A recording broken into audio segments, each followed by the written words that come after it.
Many actually, because in the end we have to see that, and we think of acquisition also in the end as a portfolio view. That we know that we'll do, of the acquisitions that we do, some will do very well, some will do okay, and some may not do well at all.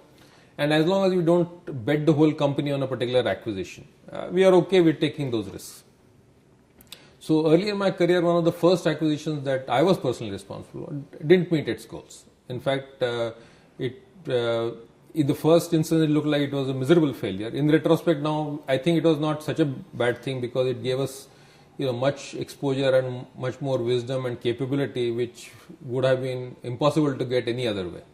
So some of the success that we've had in financial services because the learning that we had of what it takes to do a good job on account management or how do you do program management came from the acquisition that didn't do so well from a pure acquisition perspective. So I think there are certainly lessons and issues, and not every acquisition will succeed. So from that we have drawn some lessons about how do we think of acquisitions.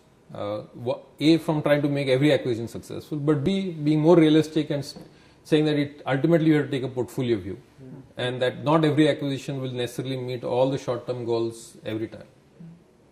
Would you, now that you are equipped with that knowledge, would you take a bigger risk?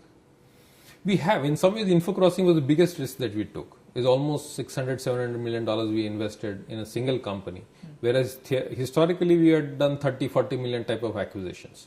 So in some ways that was a big bet that we took in InfoCrossing. And if I look at it today and where we were 18 months ago or 24 months ago on that acquisition, we are in a much superior place. So we have found a way to integrate, we have found a way to increase sales. We basically lost a channel because one of our competitors was a big channel partner for them. Yeah. So the moment we acquired, that whole channel went away. So it took us almost a year to build the funnel all over again. So we have lived through all that period, and we think we understand how to make that business work. Whereas Spectramind did not work that well. So what do you think are the main reasons? So I would say not exactly true, because when we acquired Spectramind, we are nowhere in the BPO business. And from that, today we are among the top 5 companies in India from BPO. It so happened that Spectramind, and I would say most BPO companies in that era, started with the call center business. Whereas today we are wiser and we think it is not prudent to run a pure call center company, but should think of more business process, more back office, and some part of it could be call center. So I think the only learning is that having started call center, we should have switched much faster to back office rather than staying the course for almost 3 years.